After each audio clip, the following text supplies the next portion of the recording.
Good evening. Welcome to another midweek study live stream. This is episode number 11 in our series of midweek studies, sponsored by Bradford Christian College. You saw the sponsorship slide there for Bradford Christian College, and I encourage you to visit them. There's a link in the description below, bradfordchristiancollege.com. A number of different bachelor degree programs, Master of Arts and Theological Studies available, program is available. So I encourage you to check it out, find out more information, ask questions. Could be good for you, could be a good recommendation for someone you know. All right, so we're at episode number 11, but we're in a series that I've titled The Tradition of Election Sermons. And this is part of the history of our country and even in our colonial days. That's really significant. I mean, these election sermons played a significant role well into the 1800s. In fact, I think you'd even find some election sermons post-Civil War. What is an election sermon? So an election sermon is a pastor called on to preach a sermon directed at those who are recently elected into office, political office, and for them to sit before the pastor, hear a sermon that instructs them in what it means to be a Christian ruler. How does a Christian conduct himself in this civil role? And that's the heritage of the country, right? And everybody can make a big hoopla about, well, this wasn't founded as a Christian nation, and the silliness of all of that is that you can't point to anywhere in the Constitution where it says this is a Christian nation. Well, okay, I guess that statement's not there. Um,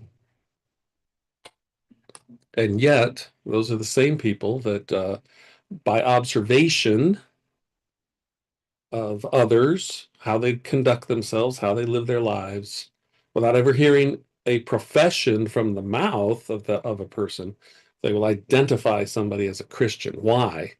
Because of the way they do, the way they talk, their actions, their thought processes. Oh, you must be a Christian, they'll conclude. Not because the person makes a profession or is wearing some sign that says, I am a Christian, but because there's evidence of them being such based in their way that they live, the things that they do, the way that they think, the words that they say. And it turns out that that's the way it is for a nation as well. Right? We can observe its Christian nature when we look at what was happening in its history. And so, just as a review, now, if this is your first time viewing one of these videos and you feel lost, don't be. Um, Go to the Bradford Christian College YouTube channel, click playlists, look for the midweek study, and you can see all the different episodes we've done there, which they've all been election sermons. We started this whole midweek study with a particular election sermon, Christianity as the Law in America, and then we went to this uh, series on the tradition of election sermons because what we're doing is we started with this sermon from 1756, and this sermon, election sermon, was given. America's not yet a nation, right? And the Revolutionary War hasn't been fought. Declaration of Independence hasn't been declared. Um, this is colonies of the king. French and Indian War is just started or soon to be starting at the time that this sermon was preached. And so that makes it interesting historically. And yeah, so we read through that sermon and we made a special note of the conclusion here of this 1756 sermon in which the pastor giving this sermon um, talks about the society where perfect devotion, benevolence, and happiness are found, and that's the city of the living God. And what he's concluding is that, look, elected officials or appointed governor at the time, you do your jobs the way you're supposed to, and you'll actually point us to a better country. Okay. I mean, in a sense, you could say, elected officials, if you do your job the way you're supposed to, you'll actually be demonstrating the gospel message that there is a better country, a heavenly Jerusalem, a place where we can find perfect devotion, benevolence, and happiness. And I've made a lot of note of the word happiness. It occurs over and over again, and it's important because it was important to them. Colonial period, heading into the Declaration of Independence, life, liberty, and the pursuit of happiness. And we see this term happiness again and again and again. And maybe that'll just be a whole midweek study episode. It's just happiness. What is that? Why were they so fixated on happiness? Um, Now, what's made this really interesting, at least in my opinion, is that the second election sermon we're looking at is from 1780, and it's the same minister.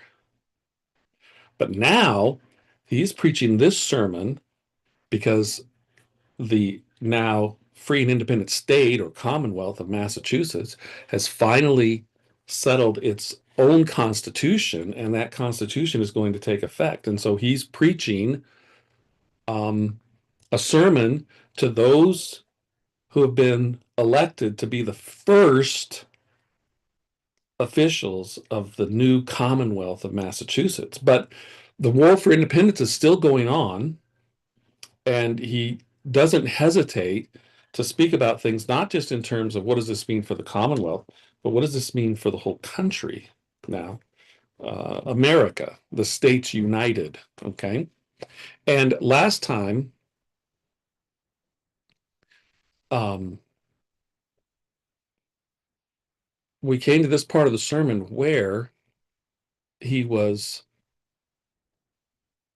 focusing on one individual in particular. And he says here, particular attention will certainly be paid to the recommendations of this great object from the commander in chief, that illustrious man formed by heaven for the important trust he sustains, and to draw to a point the confidence of these free states and a patriotic army. He didn't hesitate to identify George Washington as a man prepared by Providence for the moment that they were in.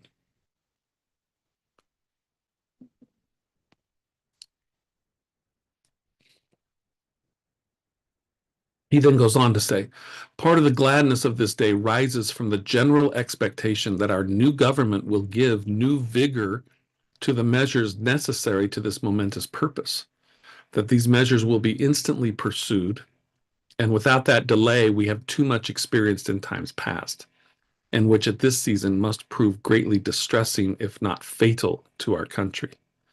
Right. So he's actually hopeful. This minister's hopeful. This minister, Reverend Samuel Cooper, I guess we'll give him his name.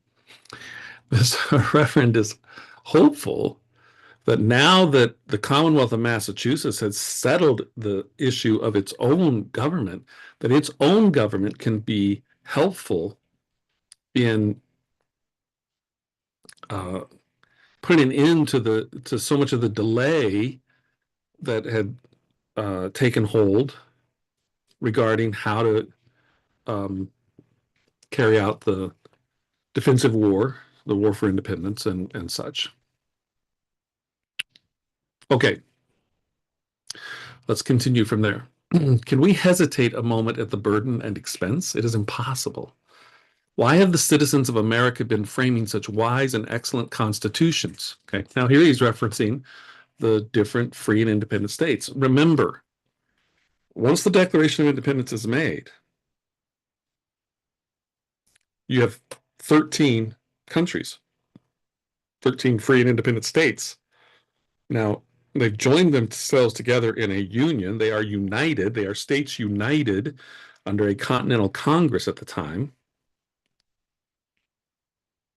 And so our reverend here, is pretty pleased um, with the wise and excellent constitutions that these free and independent states have been producing.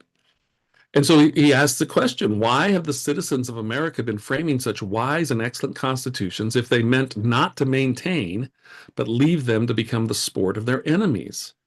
Right? Why work so hard to put together a constitution if you don't care? Right? If you're just gonna kind of abandon this and let your enemies run over you. If after all the memorable things we have done to repel lawless power and establish our rights, if after all we have endured in a war savagely conducted by our enemies, if after the rank we have taken and the reputation we have acquired as an independent nation, we should now relax in our efforts and suffer tyranny finally to prevail, who can bear to think of the consequences or to look upon the picture imagination presents? Okay, so one thing that I think has been really helpful as we've gone through this um, is to hear how, through the mouth of our minister, how things were viewed at the time. And if after all we've endured in a war savagely conducted by our enemies, okay,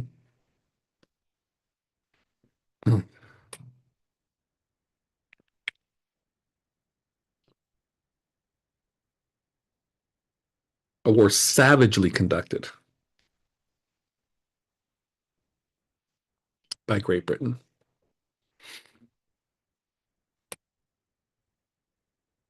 And so Cooper here is really emphasizing the significance of what's happening, not just with the Commonwealth of Massachusetts, but certainly with the Commonwealth of Massachusetts embarking on its new constitution, which it is his hope will enable um, the better prosecution of the war and the successful conclusion of the war.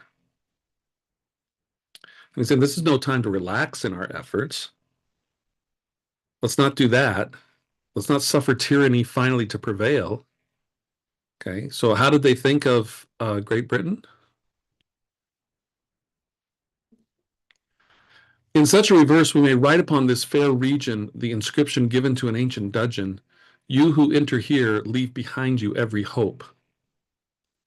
What would not this people do? What exertions would they not make rather than submit to such debasement and misery?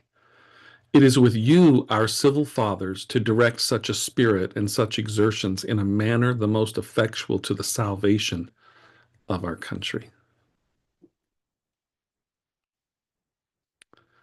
Yeah, he's putting a burden on these civil fathers. You need to watch the previous episodes to get a full sense of everything that he's talked about up to this point.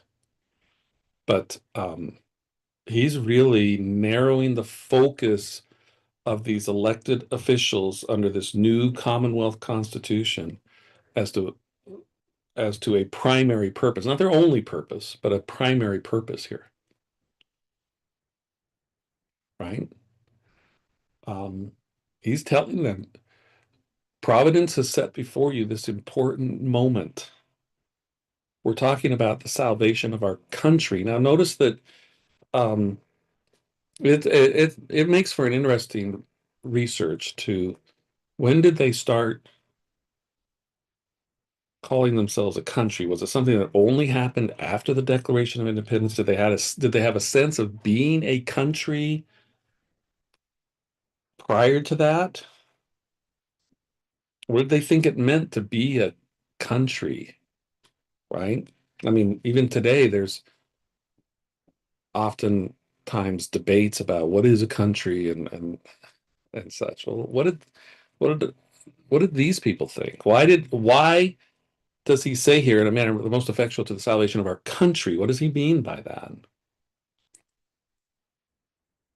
My guess is he at least sees um,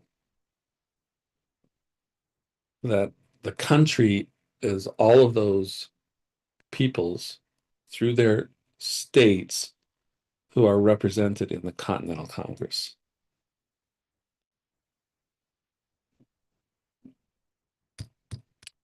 What heroes have bled? What invaluable lives have been offered up to redeem us from slavery and place us on a free constitution?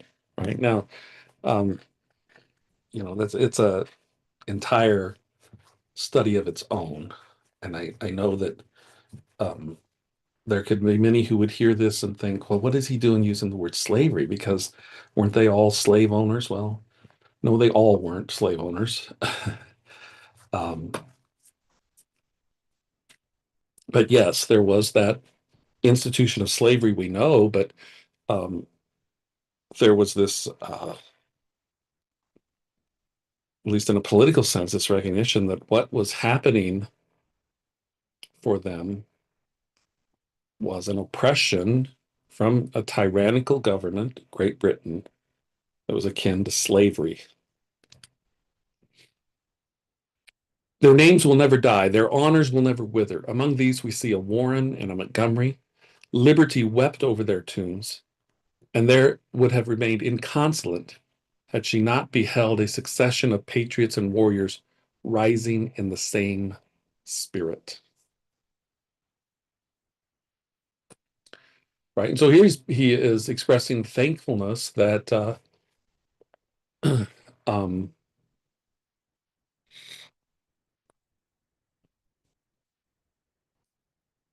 uh, patriotism, those fighting for um,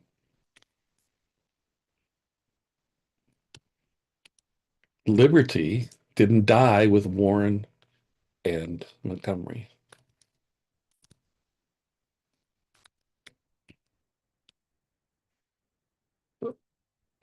Okay, let me see. I'm just trying to pull up some brief biographies here on these two individuals.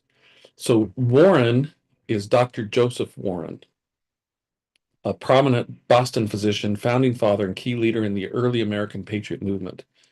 Um, from Massachusetts, graduated from Harvard in 1759, built a successful medical practice. Um, he joined the Sons of Liberty, helped organize resistance to British policies, such as the Stamp Act and the Intolerable Acts, authored the Radical Suffolk Resolves in 1774, which called for boycotts and militia preparation, endorsed by the Continental Congress. As president of the Massachusetts Provincial Congress, he coordinated patriot efforts and famously dispatched Paul Revere and William Dawes on their midnight ride on April 18, 1775, to warn of British troop movements toward Concord. Seeking to lead by example, Warren volunteered as a private, later commissioned Major General, and died heroically at the Battle of Bunker Hill. I don't know if I said that right. I meant to say the Battle of Bunker Hill on June 17, 1775, at age 34, shot in the head while fighting on the front lines, becoming one of the revolution's first martyrs. So that's Dr. Joseph Warren. Um, and then Montgomery is Major General Richard Montgomery, an Irish-born soldier who transitioned from British Army officer to a celebrated Continental Army leader and early martyr of the American Revolution. Born near Dublin into a wealthy family, attended Trinity College, enlisted in the British Army, served in the French and Indian War in North America, rising to captain. Frustrated by lack of promotion, he resigned in 1772, settled in New York, bought a farm, got married. Um, His wife was Janet Livingston, it says here, from a prominent patriot family, which aligned him with the American cause. In 1775, he was elected to the New York Provincial Congress, then commissioned Brigadier General, later Major General, in the Continental Army. He led the successful invasion of Canada, capturing Fort St. John's and Montreal in late 1775. On December 31, 1775, during a daring blizzard assault on Quebec City, he personally led the charge and was killed by cannon fire at age 37, the first American general to die in the war. His death was mourned widely, even in British Parliament. and he became a symbol of patriotic sacrifice with many U.S. counties, towns, and places named in his honor. All right, so that's Montgomery. Major General Richard Montgomery died in battle, age 37. Dr. Joseph Warren died in battle, age 34. Both very early in the conflict, 1775. I mean, the Declaration of Independence hasn't even been issued at that point, right?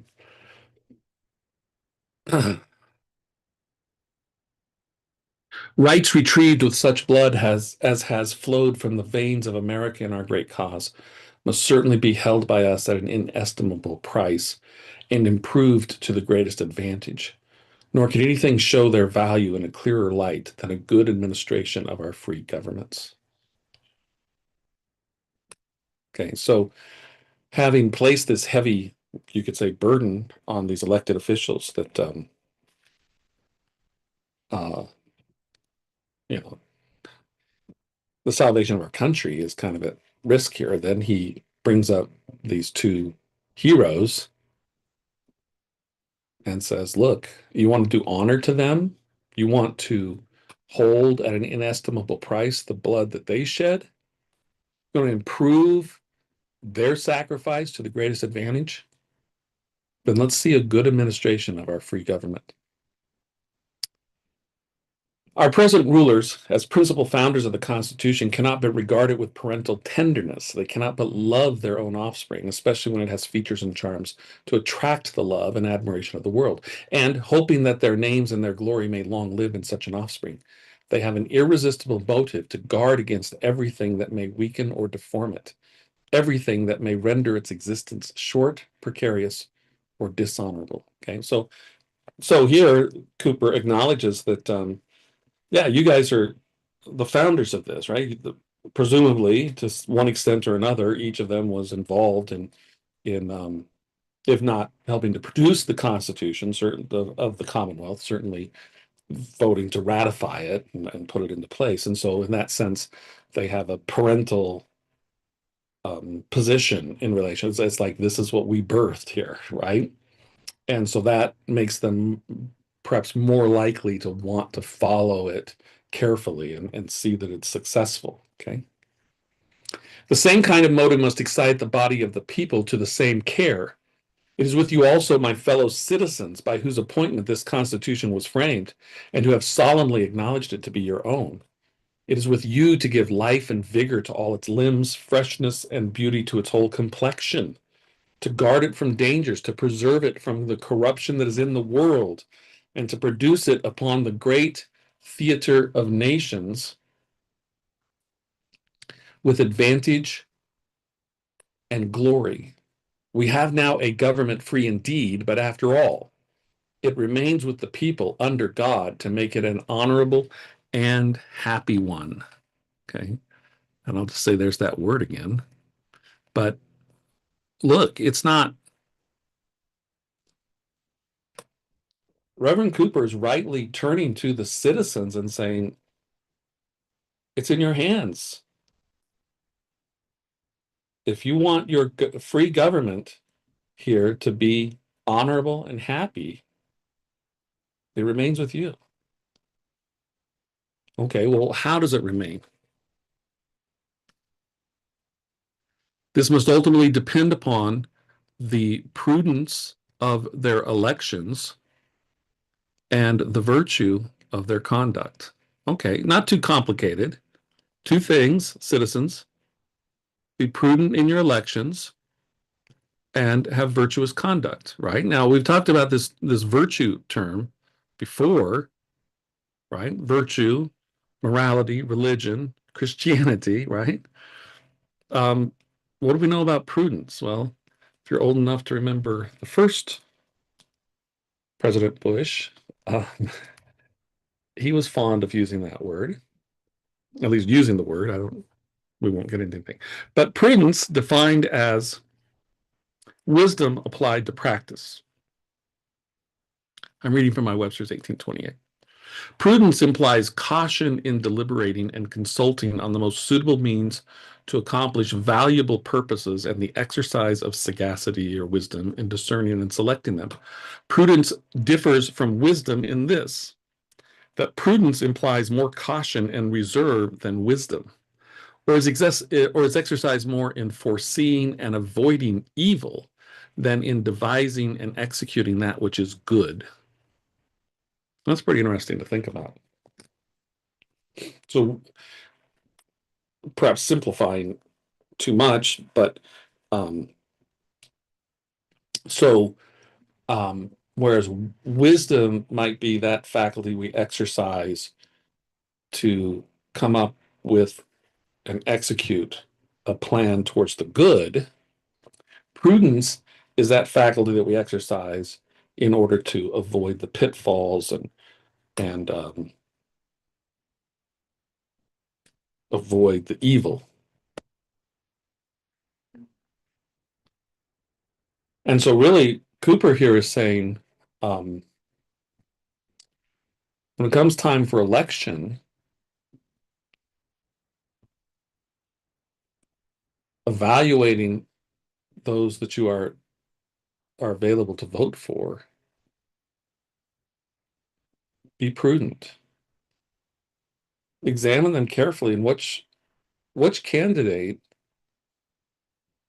seems to be the one that might cause us to stumble into, I won't necessarily say evil, but to stumble, right? To lead us into inappropriate government.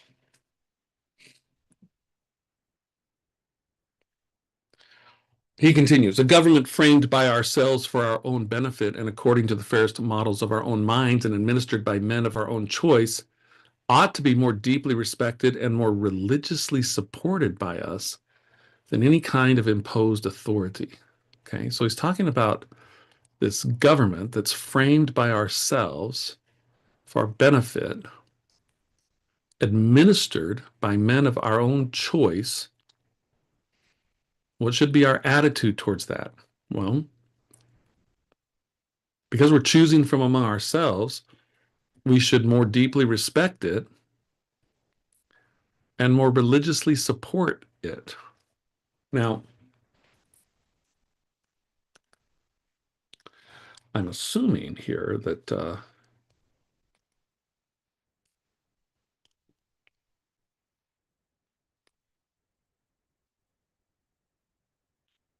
I'm looking at the word religiously in Webster's 1828. The first definition, piously, with love and reverence to the supreme being. And perhaps, according to the rites of religion, I don't think that's what he's saying here. Reverently, with veneration. Okay, so that's possible. Maybe this fourth definition would be the exactly, strictly, conscientiously.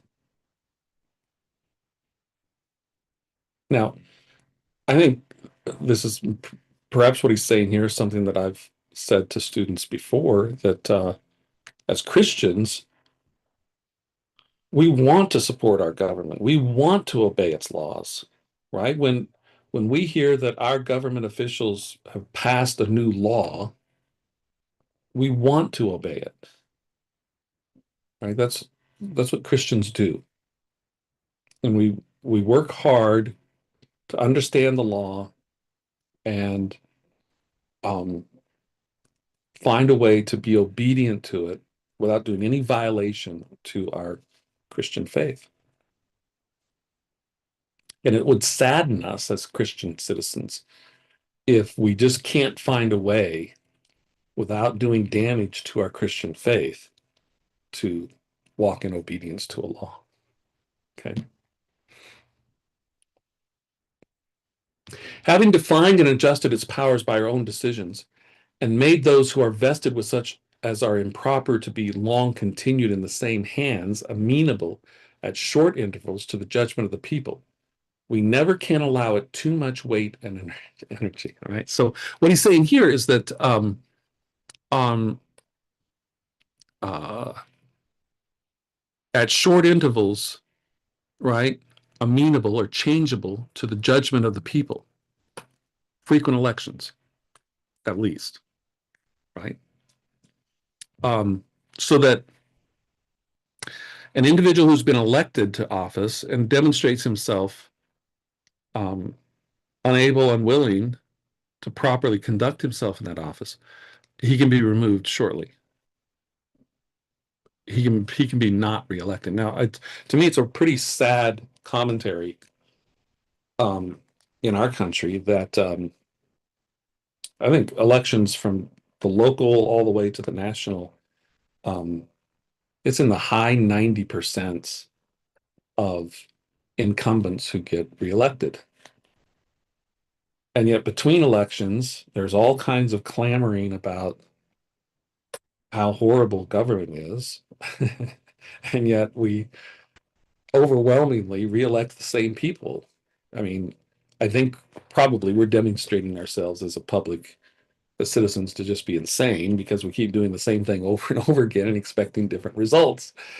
It just now, I suppose the problem is somebody else's representative, right? It's not my representative that's the problem. So he's worthy of being reelected. But it's just I really think that that's a consequence of lazy citizens, right? Well, I know I'm supposed to vote.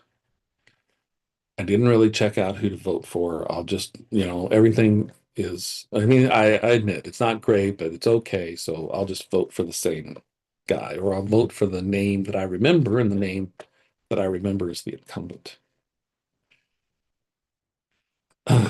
But see, what Cooper is saying here is this is really important, these short intervals at which we can reevaluate and we can call to account those who are not doing a good job, because we never can allow it too much weight and energy.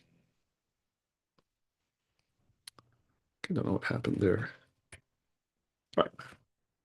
We only support ourselves in supporting such authority, while to oppose or weaken it or bring it under an undue influence is with the hand of a parricide to destroy order.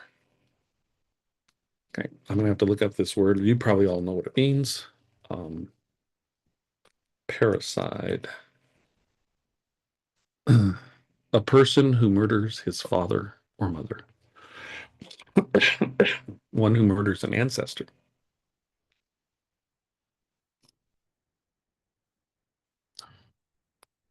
So, we only support ourselves in supporting such authority, while to oppose or weaken it, that is to weaken that authority. Okay, so this weaken it, that's the authority, or bring it, the authority, under an undue influence, is with the hand of the parricide to destroy order, liberty, and I'm just going to point out again, happiness. Well, I'm telling you, if you want to know what the purpose of this country is about, you have to understand happiness, really understand happiness. You have to understand that term. You have to know it, not in its lighthearted sense or shallow sense that it's used today. Oh, I'm so happy. Oh, that makes me so happy. Ice cream, happiness. Not that way. You got to understand it the way they understood it, right? Because look, what he's saying is the thing we don't want to do is, as citizens, we don't want to conduct ourselves in such a way that we weaken authority, that we bring authority under undue influence, because we're going to destroy order. All right, and we can all understand. Well, I take that back. We can't all understand the importance of order, but um, we need order, right? Liberty, well, yes, absolutely, liberty and happiness. Okay. Now, again, happiness has got to be more than just your fuzzy feelings when you get your favorite ice cream. I mean, they're putting it equal with terms like order and liberty in a civil, collective sense, a state that is happy, a country that is happy.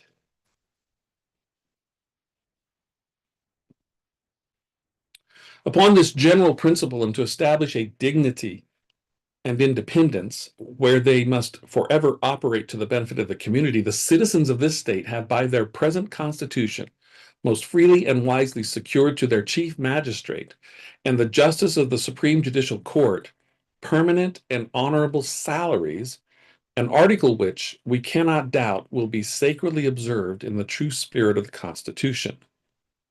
Okay, so he's talking about the judicial branch that's set up in the Commonwealth, and I take it that what they decided was that these justices, um, at least at the Commonwealth Supreme Court, right, the top court in the Commonwealth, these are individuals that once appointed are there permanently. I'll just say that Thomas Jefferson wasn't a fan of that, and I think Thomas Jefferson maybe had some wisdom here. He recommended that at least in federal government, national government, all of those judges that were appointed every 4 or 5 years, 5 years would be an interesting number, I think, but every 4 or 5 years, they would have to be essentially reapproved, right? They'd have to, like, the whole nominating process, and right, they'd have to be renominated by the president for that position. They'd have to go through the process of, the approval of the Senate, right? I don't think that's such a bad idea. Um, I think we could benefit from that, and I understand that. Um, well, that just means that the next president, if he's from a different party, he's not going to renominate the judges that the previous president not put in top. I understand that. Okay, that's um, but I don't know that that would be any different than what we have now. That I don't know that it would be any different at all, and it would actually um, provide for the opportunity for an incoming president to be able to root out political judges, right? Judges that are making decisions from a political basis rather than an actual constitutional and truly judicial basis.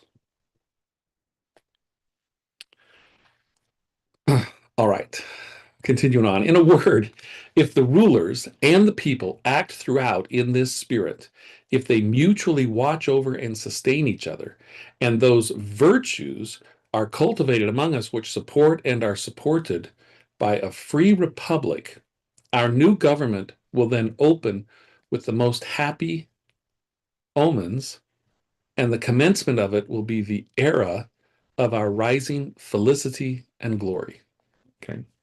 Now, I think here felicity, he's probably um, saying I've used the word happy and happiness too much, so I'm going to choose a different word. But if I look up the word felicity in my Webster's 1828, um, first definition, happiness, or rather great happiness, right? Um, what what is it about these guys that I mean, it's like, yeah, they understood liberty and order, but the one thing that they really, really latched onto was happiness. They were like, look, we need to take these steps to ensure happiness.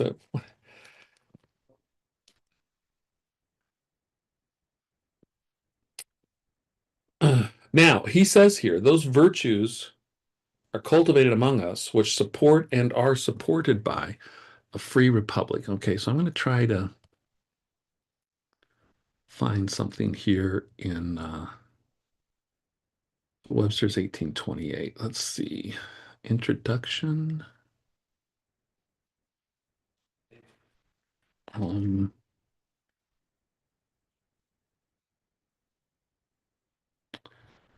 nope. No Webster. Founding father of American scholarship and education. Okay, so this the if you have a physical copy of Webster's 1828, this would be in what's called the green pages at um, uh, the beginning of the dictionary. And so now I'm trying to find, yeah, here it is right here. Okay. Now, Noah Webster is called the father of American education. Clearly, one of the things that he cared very much about was how rising generations in this new country were to be educated.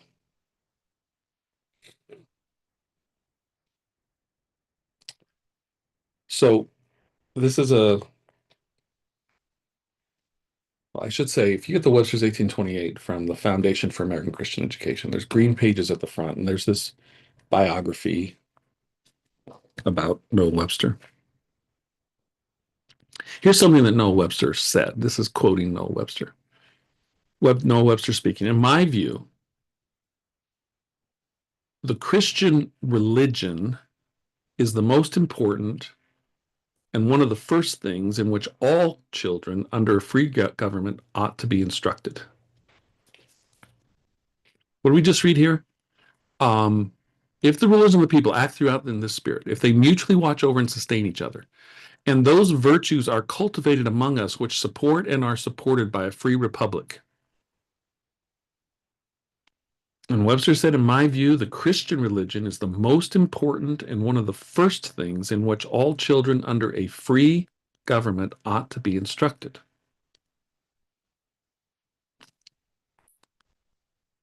He continues, no truth is more evident to my mind than that the Christian religion must be the basis of any government intended to secure the rights and privileges of a free people. And what was this? Those virtues, virtue, morality, religion, Christianity, are cultivated among us which support and are supported by a free republic. But Webster continues, when I speak of the Christian religion as the basis of government, I do not mean an ecclesiastical establishment, a creed or rites, forms and ceremonies, or any compulsion of conscience. Right? That was just his long-winded way of saying, I'm not talking about a particular denomination here. And when I say, what he says, when I say Christian religion, I don't mean Roman Catholicism, Presbyterianism, Baptists, whatever. I don't mean those denominations that Christianity is broken down into based upon particular creed, rites, forms, ceremonies, ways in which conscience might be compelled. He continues, I mean primitive Christianity in its simplicity as taught by Christ and his apostles, consisting in a belief in the being, perfections, and moral government of God, in the revelation of his will to men as their supreme rule of action, in man's accountability to God for his conduct in this life, and in the indispensable obligation of all men to yield entire obedience to God's commands in the moral law and in the gospel. This belief and this practice may consist with different forms of church government, which, not being essential to Christianity, need not enter into any system of education.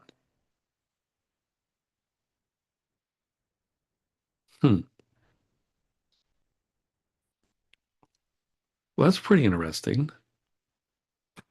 He really believed, he held to this view that uh,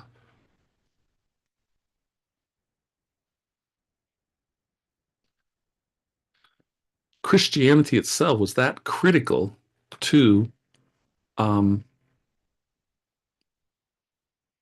free government. I don't know, this might be a good future midweek study. is this the green pages of Webster's 1828 dictionary. All right. Continuing on. While we receive in the settlement of our commonwealth the reward of our achievements and sufferings, we have the further consolation to reflect that they have tended to the general welfare and the support of the rights of mankind. The struggle of America has afforded to oppressed Ireland a favorable opportunity of insisting upon her own privileges.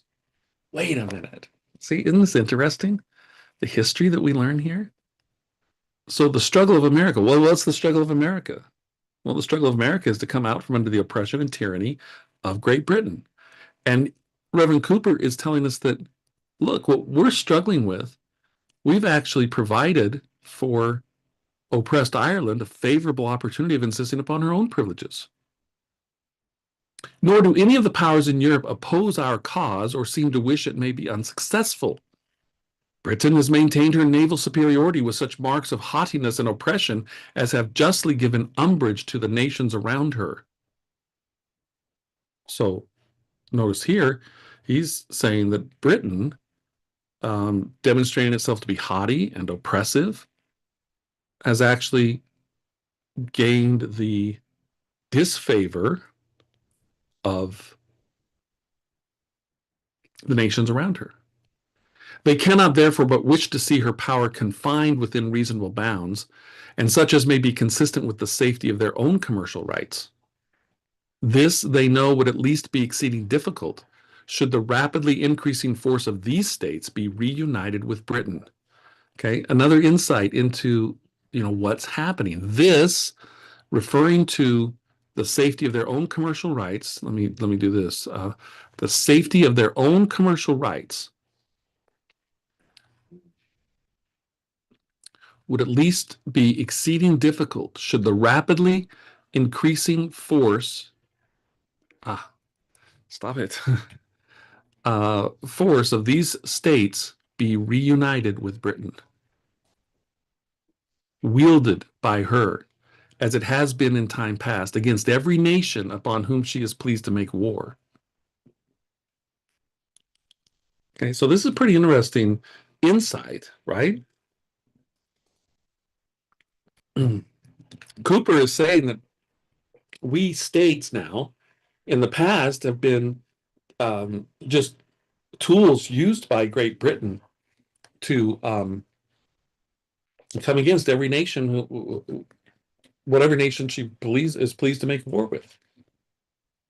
And these other nations are looking at our struggle here, and they're realizing if there can be success for these states to break free from that oppression, it's going to bring safety to our own commercial rights.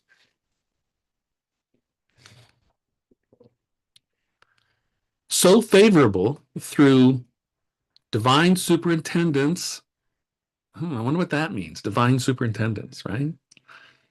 Is the present situation of the powers in Europe to the liberties and independence for which we are contending. Right? So, earlier Cooper had talked about how these elected officials now in Massachusetts, the salvation of the country depends upon how they exercise this government that's being placed in their hands. Now he's saying, you got powers in Europe that are counting on you.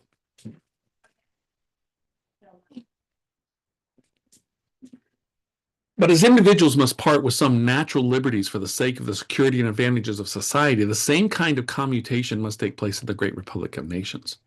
The rights of kingdoms and states have their bounds. And as in our own establishment we are not likely to find reason, I trust we shall never have an inclination to exceed these bounds. I wonder how well we did as a country. I think at some points in our history we did really well, not exceeding bounds. Probably more recently, maybe we haven't. And justly to excite the jealousy and opposition of other nations. It is thus wisdom, moderation, and sound policy would connect kingdoms and states for their mutual advantage and preserve the order and harmony of the world. In all this, these free states will find their own security and rise by natural and unenvied degrees to that eminence for which I would fain persuade myself we are designed. Okay, so um, this is his own um, Make America Great, you could say, right? That he um, says that there's an eminence for which these states are designed.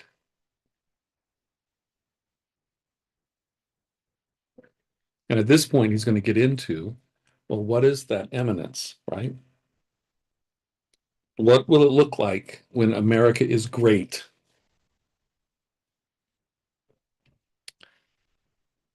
It is laudable to lay the foundations of our republics with extended views. Rome rose to empire because she early thought herself destined for it. The great object was continually before the eyes of her sons. It enlarged and invigorated their minds. It excited their vigilance. It elated their courage and prepared them to embrace toils and dangers and submit to every regulation friendly to the freedom and prosperity of Rome. Think about that for a moment. That's a long sentence, but it's really the great object. What was the great object? Well, the understanding of what they were destined for was continually before the eyes of her sons. In other words, the rising generation was taught to see the greatness of a nation. And what did that result in? Well, it enlarged and invigorated their minds. It excited their vigilance. It elated their courage, prepared them to embrace toils and dangers, to submit to every regulation, right? Every regulation of government friendly to freedom and prosperity. Right? It's not just to every and any regulation. It's those regulations that actually promote freedom and prosperity. Look at this next sentence and see how it doesn't describe our country today. They did great things because they believed themselves capable and born to do them. They reverenced themselves and their country and animated with unbounded respect for it, they every day added to its strength and glory. Okay, now he's talking about what happened in Rome as an example, right? Do you want the next generation to build better at risk of grabbing onto a political slogan that was not successful? But is that what you're looking for? Would you like to see the next generation take the country to a higher and better place? Well, this is the kind of education and training that needs to happen. Now, now our pastor needs to bring this away from Rome and to the rising states here. Let's see what he says. Conquest is not indeed the aim of these rising states. Sound policy must ever forbid it. Okay, so he's making it clear. We're not about conquest here. We have before us an object more truly great and honorable. Okay, we're concerned about something that is more, that is greater, more honorable than conquest, right? Conquest, forbid it. All right. Now, here, Reverend Cooper is going to express what he believes is the destiny of this newly formed country. And this is what he says. I'm going to change my color here. I'll use this orange, I guess. We seem called by heaven to make a large portion of this globe a seat of knowledge and liberty, of agriculture, commerce, and arts, and what is more important than all, of Christian piety and virtue. Oh, yeah, we're not a Christian nation. More important than all, Christian piety and virtue. Knowledge, liberty, agriculture, commerce, arts, everything that makes a country great. But above all that,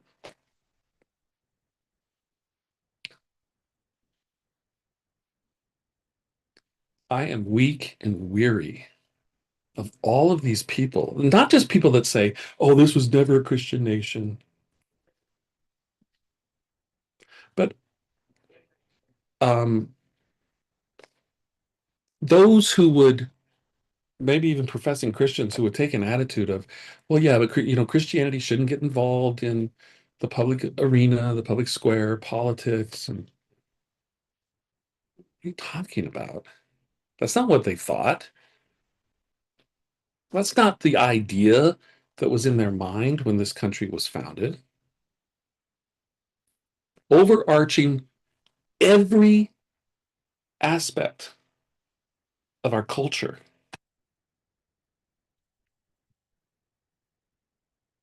Christian piety and virtue. Christian piety and virtue. Not Muslim, not, whatever religion, however you conceive of God, just whatever you put faith in. Well, they're very particular. They're very particular. And this isn't, the Reverend Cooper here is not saying this is my dream for this country.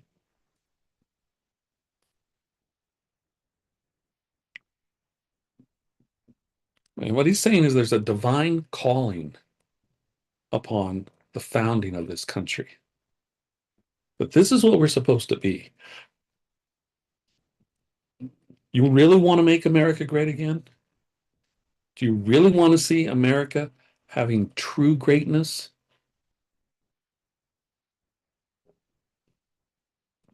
This is it right here. This is it.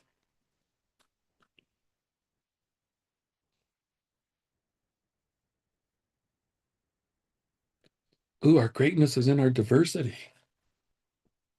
What? No, the greatness is that as important as knowledge and liberty and agriculture and commerce and arts, as important as those things are, more important than all of that. You put all of that together, more important, Christian piety and virtue. He goes on, a celebrated British historian, observes, if I well remember, that the natural features of America are peculiarly striking. Okay, now this is something that was done in years gone by that we don't even, I don't know that anybody does it now. But they would actually, in their study of physical geography, they would look at the physical design of continents and draw from that inferences regarding God's providence concerning nations. And so in their physical geography studies, they would take note of the fact that in Europe, the mountain ranges tend to run east and west, which suggest expanding westward. Whereas in North America, the United States in particular, the mountain ranges tend to run north and south, which suggests a different direction of spreading out. Like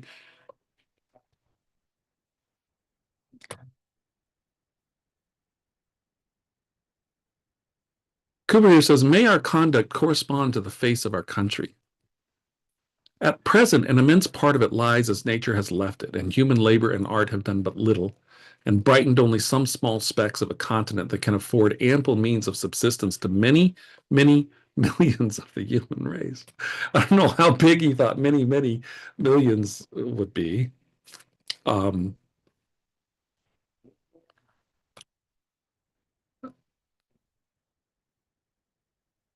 Many, many millions, right?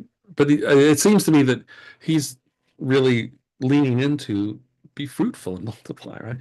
It remains with us in our posterity to make the wilderness become a fruitful field and the desert blossom as the rose. Um,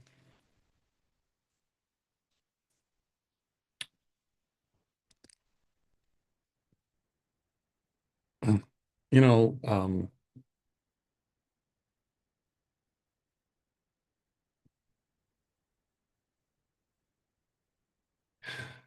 it's to their credit, it's to our shame that they can, back then, they could quote from the Bible um,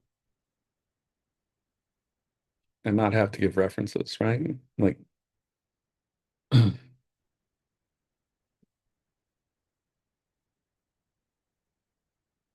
uh, so Isaiah 32:15, um, make the wilderness become a fruitful field, and then Isaiah 35:1, the desert blossom as a rose. So I think he's put together a couple of verses. He's a reverend. He can do that, right? He knows how to put the Bible together in the fullness of its meaning. But um, what is he just is he just being ornamental here? Well, remember, this section that we're reading starts with, "We seem called by heaven." So it's no surprise that he turns to the Bible as um, to find more clarity and definition to this calling upon this new nation. Okay, I'm telling you that this part of his sermon, um, this needs to be incorporated into every Christian Christian student, well, every student's education, right? What's this country about? What was the purpose? What was it that they wanted to accomplish? Here it is.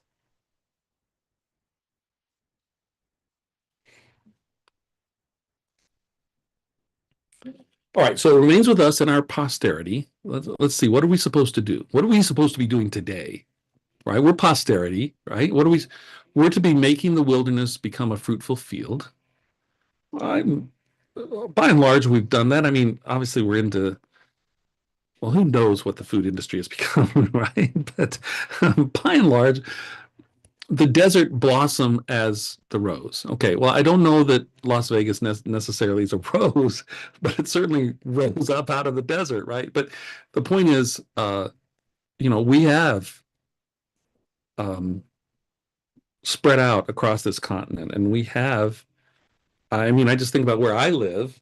The reason I can live where I live, and it not just be desert, complete desert, is because of the work of building a massive canal system to bring water to parts of the area that were just desert. I mean, it's great ingenuity and technology.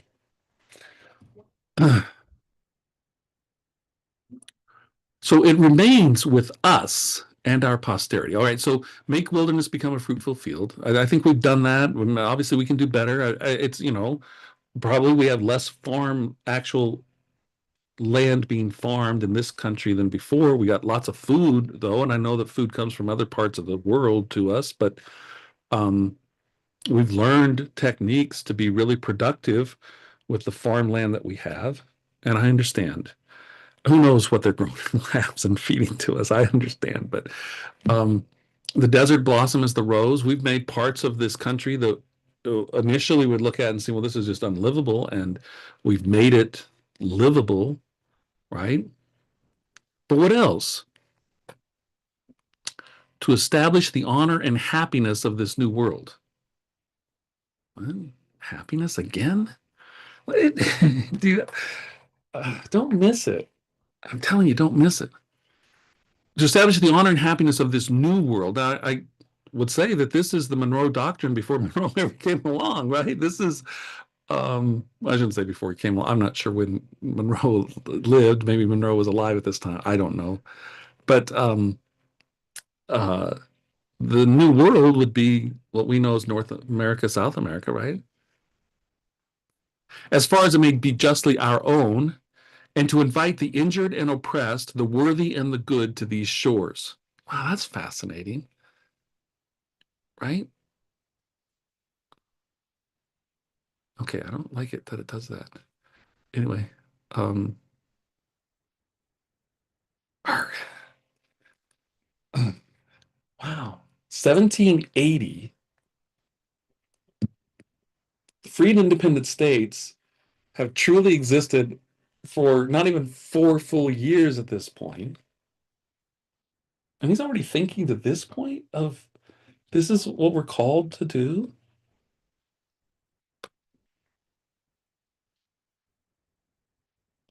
to invite the injured and oppressed, the worthy and the good to these shores by the most liberal governments, by wise political institutions, by cult. Okay, now when he says by the most liberal governments, okay, that word liberal there is not like we use the word liberal today. Okay, it doesn't mean liberal in distinction to conservative, at least the way that we think about it today. I mean, actually, in his day, like a modern conservative today would be a liberal then, liberal of a free heart, generous, ample, not selfish, free, open. Um, right. One way to think about it, the most liberal government is that government that provides for the greatest extent of liberty in a land. Sorry, I hit my printer over here. That's what he means there. Okay. So by the most liberal or liberty securing governments, by wise political institutions, by cultivating the confidence and friendship of other nations, and by a sacred attention, to that gospel that breathes peace on earth and goodwill towards men. Like, how is that not a Christian nation?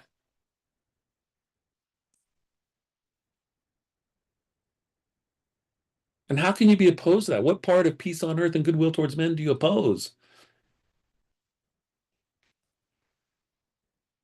Now, look at what okay, all right. I don't know where I'm at time-wise. I was hoping to conclude because we're so close to the finish here, I think. We're on page 18. We've only got 19 pages and we're so close. Let's go back to 1756. The faith of Moses will point us to a better country. It will guide us to the only society where perfect devotion, benevolence, and happiness are found. To the city of the living God, the heavenly Jerusalem, to the spirits of just men made perfect, to an innumerable company of angels, to Jesus, the mediator of the new covenant, and to God, the judge of all, to whom be dominion and glory forever. Okay, that was the conclusion of his 1756 sermon. And he was saying to the elected officials, you govern in the way that we see in Moses, and you will be pointing us to this better country. Now, look at what he says here in 1780. We do these things that we just looked at right here, which include, more important than all, Christian piety and virtue, and which includes a sacred attention to that gospel that breathes peace on earth and goodwill towards men. And now look at what he says. Thus will our country resemble the new city which St. John saw coming down from God out of heaven, adorned as a bride for her husband. Is there a benevolent spirit on earth or on high whom such a prospect would not delight? Do you understand what he's saying?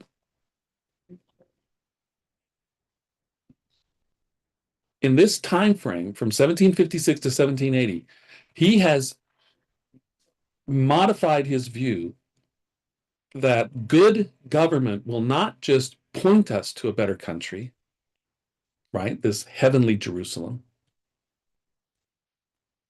It will become this heavenly Jerusalem, at least resemble it.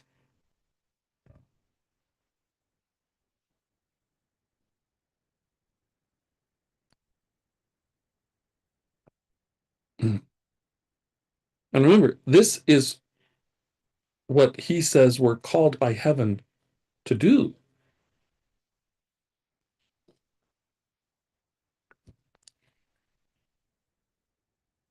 I mean, he effectively is saying, if we will do these things right here, all of these things that are available to us to do now because of our circumstance, because of our free government, because of the Constitution that we've approved, because of our elected officials, because of all the things that we understand, all the things that we've learned from 1756 up till now.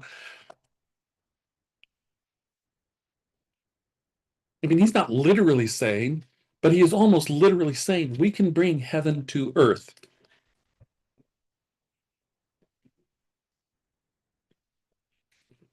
But what are those illustrious forms that seem to hover over us on the present great occasion and to look down with pleasure on the memorable transactions of this day? Are they not the founders and lawgivers, the skillful pilots and brave defenders of free states, whose fame flows down through all ages, enlarging as it flows? They who thought no toils or vigilance too great to establish and protect the rights of human nature, no riches too large to be exchanged for them, no blood too precious to be shed for their redemption. You want a description of the people who fought for independence? This is their description. This is who they were. But who are they who seem to approach nearer to us, and who in whose countenances we discern a peculiar mixture of gravity and joy upon this solemnity? Are they not the venerable fathers of Massachusetts, who, though not perfect while they dwelt in flesh, were yet greatly distinguished by an ardent piety, by all the manly virtues, and by an unquenchable love of liberty? They, who to form a retreat for it, crossed the ocean through innumerable difficulties to a savage land. They, who brought with them a broad charter of liberty, over which they wept when it was wrested from them by the hand of power and an insidious one placed in its room. With what pleasure do they seem to behold their children like the ancient seed of Abraham, this day restored to their original foundations of freedom, their governor as at the first and their counselors as at the beginning. Do they not call upon us to defend these foundations at every hazard and to perpetuate their honor in the liberty and virtue of the state they planted? Now he's hearkening back to, I would say, the Pilgrims, certainly.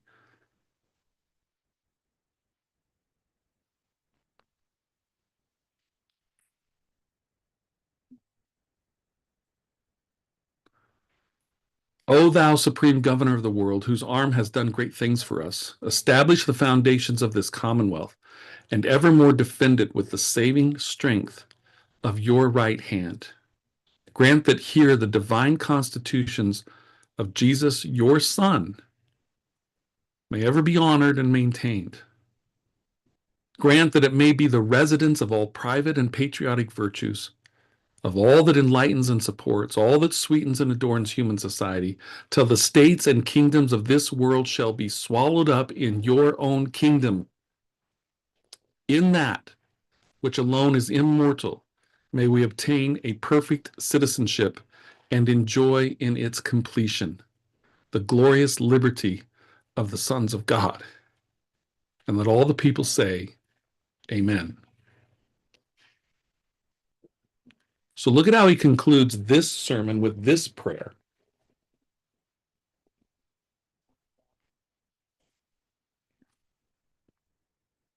And he's actually asserting, I'll go the whole 9 yards. He's actually asserting here that what's being established as this country, and particularly as seen in the constitutions of the free states and certainly the Constitution of the Commonwealth of Massachusetts, is the opportunity to conduct government in such a way that it actually accomplishes what? States and kingdoms being swallowed up into the kingdom of Christ. I mean, that, we think that we've really captured the vision of this country because we want people to be free to do what they want, or free to live the way that they want, freedom of speech. It's all about freedom of speech, just saying whatever you want, whenever you want, wherever you want. And we think we've got some, like, oh, those are just grand notions of what this country is about. It's pathetic. It's weak. I'm not saying those things aren't good or great. Um, Certainly. I mean, they're important enough that we enshrine them in our Bill of Rights. Yes, I understand. But come on, this is their vision.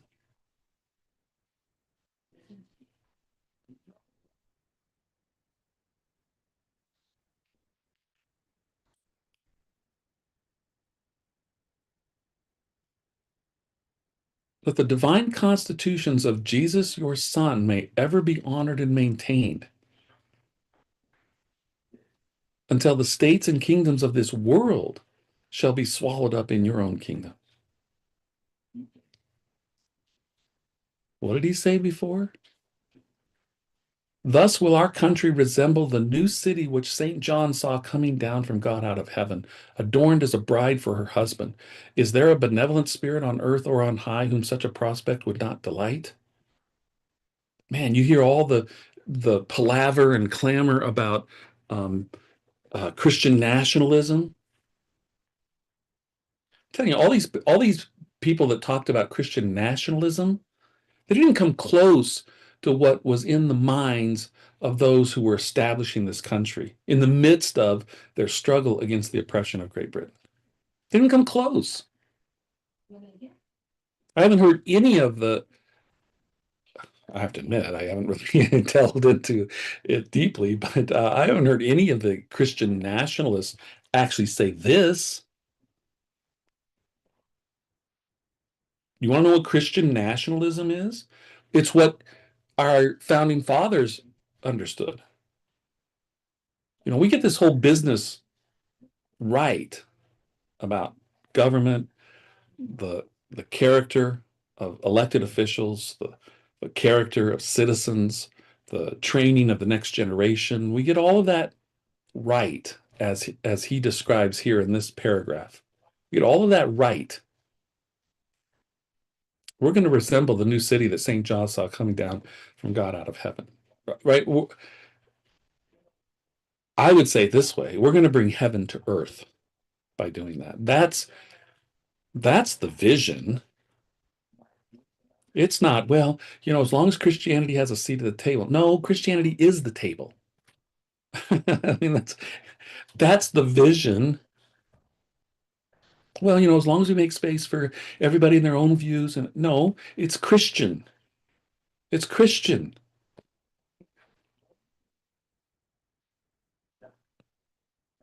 All right. I'm gonna have to end there. Gone longer than I should have, but we did finish our 1780 sermon. And I'm just going to suggest that Samuel Cooper matured from his 1756 sermon to his 1780 sermon. From his 1756 sermon, it was there's a better country out there. In his 1780 sermon, he's saying the better country is right here, right now. Here it is. We can do this. We've been called to do this. Let's bring heaven to earth. Fill up the comments, okay? Prove me wrong. Prove me that this isn't a Christian nation. All right. It's a powerful sermon, freely available online for you to read again and again. Your homeschooling, part of the children's education. You get to the War for Independence, you have to read Samuel Cooper's 1780 election sermon, right? I mean, you have to.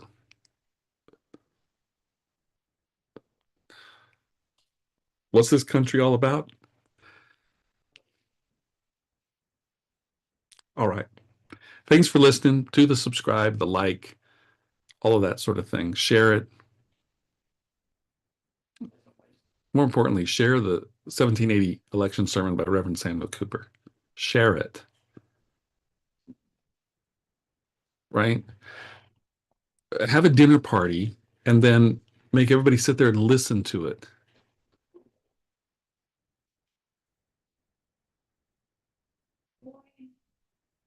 I appreciate you viewing the video. Love to have you view all of our videos. We have several live streams during the course of the week, and our intention is that they would be beneficial to you and educational, inspiring, thought-provoking. Leave me a bunch of comments. That'd be great. Have a blessed night. Join us next week with History Done Right, Lantern's Quest on Tuesday, Midweek Study on Wednesday. We'll see you then.